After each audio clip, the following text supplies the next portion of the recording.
네, 그럼 이어서 한번 이제 정리를 해보면 이제 조금 생각해 볼게. 지금 현재 있는 이 메커니즘은 지금 단부가 먼저 소송 강도에 도달했다. 그런 다음에 중앙부가 절반만큼 힘이 작용하니까 아직 자기 강도의 절반이 남았다. 즉 여기도 MP에 도달 먼저 하고, 두 번째로 여기가 중앙부가 MP에 도달한다. 그리고 첫 번째 단부가 MP의 소송 강도에 도달한 다음에 재분배가 일어나서 이제 처음에 MP에 도달했을 때 중앙은 2분의 1 MP였겠죠. 2분의 2 MP였을 테니까 점점 재분배가 일어나서 2분의 MP가 이제 중앙부가 MP가 될 때까지 전체적인 강도는 더 증가해서 받을 수 있다. 그랬을 때 요 단부가 변형 능력이 있어서 버텨줘야, 쭉 변형 능력이 있어서 항복 후 쭉 할 수 있어야 이제 중앙에서 재분배가 일어나서 더 최종적으로는 더 많이 버틸 수 있다. 이런 말씀을 드렸는데 좀 그런 생각이 들 수 있어요. 어떤 생각이 들 수 있냐면, 좀 두꺼운 건 좀 지우고, 좀 너무 두꺼운 게 지금 눈에 띄고 있기 때문에 어떤 생각이 들 수 있냐면,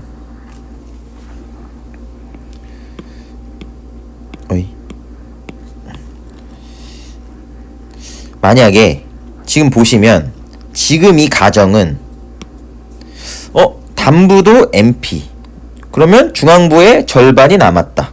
그런데 이 볼을 만약에 설계할 때 지금 단부는 무슨 모멘트예요? 그죠? 만약에 얘가 철근 콘크리트 보였다 라고 생각해 보면 단부는 부모멘트죠. 부모멘트면 어디예요? 좀 줄여서 어디가 인장이죠? 그쵸. 여기면 부모멘트는 상부가 인장이죠. 그러면 모멘트 강도는 철근을 만약 보가 있다. 어디에 많이 넣어줘요? 예를 들어 위에 많이 넣어준다고요. 그쵸. 정모멘트는 결국 인장받는 곳에, 항상 철근은 어떻게 돼요? 인장받는 곳에 콘크리트가 인장에 취약하기 때문에 인장 쪽에 철근을 넣어준다고요. 그래서 정모멘트 같은 경우는 이런 식으로 넣어주겠죠. 강도도 그렇게 나올 거고. 그러면 만약에 내가 설계를 할 때, 그죠? 만약에 내가 설계를 할 때, 부재를 설계할 때 단부가 중앙부보다 힘이 픽스 조건으로 했더니 만약에 2배가 걸리더라. 그죠? 그냥 2배가 걸렸다. 그래서 나는 상부 인장, 부모멘트에 대해서 철근을 많이 넣었어요. 부모멘트에 대해서 예를 들어 철근 4개 넣었다. 그냥 임의로 예를 들어서 6개 넣었다고 하겠습니다. 6개 넣었다. 부모멘트에 대해서 만약에 그냥 라고 했는데 중앙부는 대신 중앙부 이 조건 보니까 얼마? 훨씬 더 모멘트가 적게 걸려. 그래서 나는 이 가운데 중앙부는 만약에 이렇게 넣었어요. 3개만 넣었어요. 3개만 넣습니다. 만약에 그렇다라고 하면 실제로 이 녀석에 대한 소송 강도랑 이 녀석에 대한 소송 강도는 같지 않습니다. 같지 않겠죠. 즉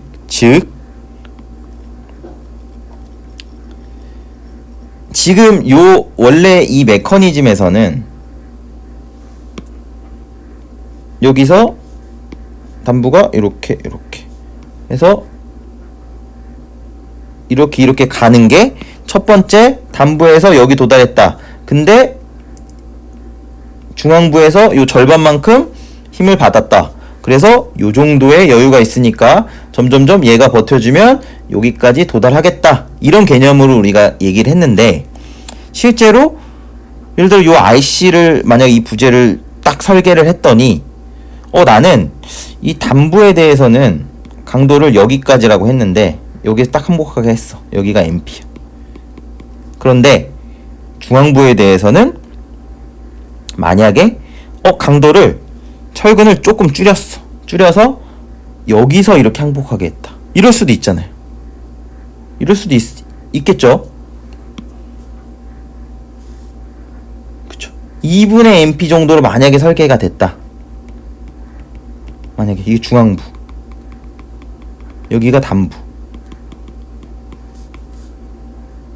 그러면 그렇게 되면 내가 강도를 그렇게 설계를 했으면 얘가 W가 점점 증가했을 때 단부에 만약에 12분의 W의 제곱할 때 여기에 절반 걸리죠. 그러면 지금 이렇게 강도가 만약에 배근이 돼 있다라고 하면 이 단부가 MP에 도달했을 때 중앙부도 어떻게 될 수 있는 거예요? 자기의 소송 강도에 도달할 수도 있는 거라고요. 그렇게 될 수 있죠. 그쵸? 그렇게 될 수 있습니다. 그죠? 그러면 실제로 이 뒤로는 다 강도가 떨어져서 이렇게 가죠. 즉 그렇게 되면, 그렇다고 한다면 처음에 점점 전체가 가다가 여기서 얘가 W고 얘가 처짐이다라고 하면 여기 가다가 여기서 아까는 단부가 아직 더 버틸 반이 남았으니까 뭐 요렇게 가서 요렇게 간다 가 아니고, 만약에 내가 어떻게 설계가 되었냐에 따라서 이게 아니고 어떻게 될 수 있다고요? 동시에 내가 중앙부로 약하게 설계해서 동시에 소송 강도에 도달했어. 그럼 이렇게 쭉 갈 수도 있는 거라고요. 내가 설계를 어떻게 하냐에 따라서 더 안 올라가고, 그쵸? 재분배에 대해서 더 안 올라가고 여기서 바로 그냥 꺾일 수도 있는 거라고요. 즉 1번과 2번이 크기가 동일할 수도 있는 거라고요. 그쵸? 제가 말씀드리고 싶은 건 이게 첫 번째처럼 이 이론적인 거를 먼저 보게 되면 MP, EMP 당연히 단부가 이제 MP 12분의 W의 제곱이고 크고, 만약에 밑이 조금 걸리니까 전체 요 강도랑 요 강도를 어차피 같은 부니까 여기도 MP, 요 중앙부도 MP 이렇게 해가지고 원래 처음에 그 메커니즘처럼, 물론 이게 철골 보거나 이렇게 되면 실제로 그렇게 작동하겠죠. MP 이렇게 될 겁니다. 근데 이게 만약에 콘크리트고 이렇게 같은 관점으로 콘크리트라고 생각해보면 여기 정모멘트, 여기 부모멘트, 철근 들어가는 위치도 다르고 강도에 관여하는 철근 위치가 다르죠. 그러면 내가 철근을 어떻게 넣냐에 따라서 실제로 이런 메커니즘이 무조건, 제가 드리고 싶은 말은 바로 그겁니다. 뭐냐면 무조건 어떤 소송 해석이면 뭐 이렇게 갔다가 더 증가하고 이렇게 가지 이제 이분법적으로 이렇게 돼서면 이렇게 된다. A로 가면 그냥 무조건 B로 가서 이렇게 된다.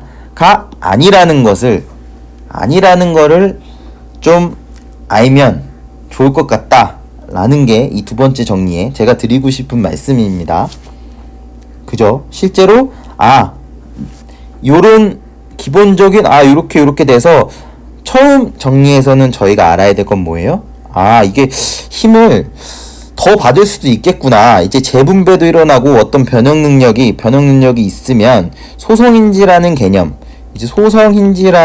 개념을 가지고 1번에서 2번으로 더 힘이 증가할 수도, 모멘트를 더 받아줄 수도 있겠구나 라는 것에 대한 공감이 첫 번째 정리에서 이루어져야 될 것이고, 그리고 그렇게 되기 위해서는 어떠한 거, 어디가 버텨줘야 되고 어떻게 돼야 되는지에 대한 이제 이해가 있었으면 좋겠다는 게 첫 번째고, 이 두 번째에서는 무작정 이제 결과만 가지고 이제 무조건 첫 번째 항복하고 소성인진이가 두 번째 항복하니까 이런 곡선을 무조건 이루겠지. 그러니까 1번보다는 무조건 2번이, 소성 해석 관점으로 보면 무조건 1번보단 2번이 더 큰 하중에 대해서 버틸 수 있구나. 이거는 우리가 계산하는 것보다 훨씬 더 큰 강도에서 무조건 버틴다.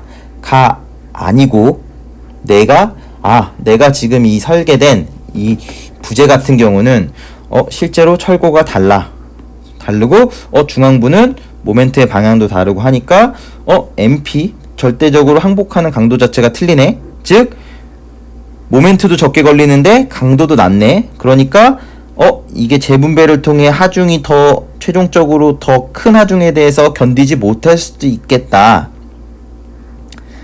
라고 바라봐 주실 수 있는 거. 그쵸? 이게 획일적으로 그냥 어떤 결론에 도달하는 게 아니고 상황에 따라 맥락에 따라서 충분히 이제 그렇게 지금은 어떤 상황인지, 지금은 모멘트 재분배가 일어나서 더 증가할 수 있는 상황인지 아닌지에 대해서 이제 한 번 더 생각해 보셨으면 하는 생각으로 두 번째 정리를 이제 정리를 했고, 두 번째까지 정리를 했고, 그래서 그 첫 번째, 사실 전 두 번째가, 첫 번째도 첫 번째인데 이제 첫 번째는 이제 어떤 책이나 이런 데서 개념적으로 이제 나오는 부분이니까 첫 번째보다도 이제 두 번째에 대해서 좀 더 조금 이제 어떻게 보면 이렇게 비판적으로 바라본다가 조금 말이 안 맞을 수도 있는데, 꼭 이제 그런 이론이 실제적으로 이제 됐을 때 어떤 게 다른지, 어떤 조건이 다른 건지, 내가 이 주어진 이 성격이 내가 가진 이런 기본 개념들이 실제 적용할 때 어떻게 다른 조건으로 적용돼 있는지에 대해서 한번 고민해 보셨으면 좋겠다라고 말씀드리면서 네, 두 번째도 이것으로 마치도록 하겠습니다. 네, 감사합니다.